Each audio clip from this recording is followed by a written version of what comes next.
Good evening, everyone. My name is Danai. I am a medical student. I'm also an artificial intelligence enthusiast, and I'm also a Facebook and Instagram advertiser, paid advertising. So today I just want to demonstrate how I use artificial intelligence tools to create websites. So yesterday I was giving a demonstration of what I had done, and then I had said that I'm not going to click on a particular link because there was an error that was showing, so the link was basically not clickable. But today I had a different challenge. I'm currently in discussions with someone who wants me to design a website for them using artificial intelligence tools. So they had referenced a website that they would want me to emulate. It's called the Humanity Party. So this is basically what the website looks like.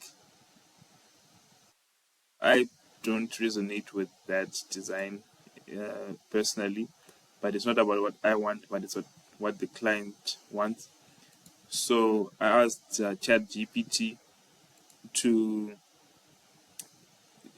describe the appearance of that website in great detail, including its animations, and then it did so. And then I changed the prompt. I think that was the game changer. I asked it to describe the website again, but this time as an elite web developer and with superhuman development skills.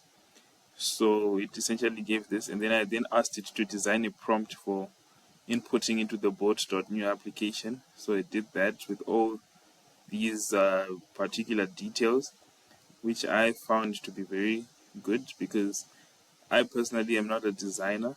My design taste is not so good. So it's actually great when you have these tools that will essentially help you to describe things that you wouldn't have been able to describe yourself had you been asked to.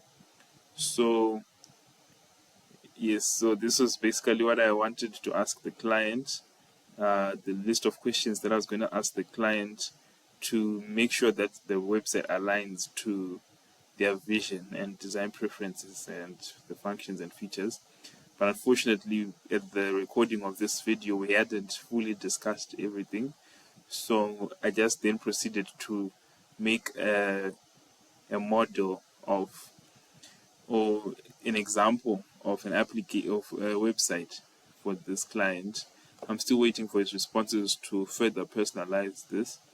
So I used the bot.new application. As you can see, there's an error over here. But essentially, I just pasted the prompt that I got from ChatGPT, and it essentially made the basic skeleton of the application. And then I loaded it onto Windsurf. And then with Windsurf, what happens is you load your application and it opens this VS Studio terminal. I don't know what they call it in developer circles. And then you start giving it prompts, go for this project and fix all the things that are not working. And then I kept on asking it to do stuff. It kept on doing things. So essentially, I have like an AI assistant called Cascade. You can choose which model you want, GPT-4, Cloud 3.5. I was using Cascade base because I exhausted all my premium credits. So I was using the base model, and this is what it came up with. A very beautiful website, in my opinion. It's got clickable buttons. It's got a why choose us section, what our clients say, testimonials. You can click this. You can get clickable buttons. You can go here. You've got a menu. You've got about section. You've got a blog section as well. Frequently asked questions as well. So that's what I was able to do today, and I'm hoping to build on this tomorrow. And I'm trying to improve my prompting skills because essentially prompting is trying to tell the artificial intelligence what to do, and then it does it. So in terms of writing code, you have to be really specific because for myself, I cannot code, but I can prompt the artificial intelligence to code for me. So I need to be, because it's not as accurate as doing the coding yourself, so I need to be on top of my game when it comes to prompting.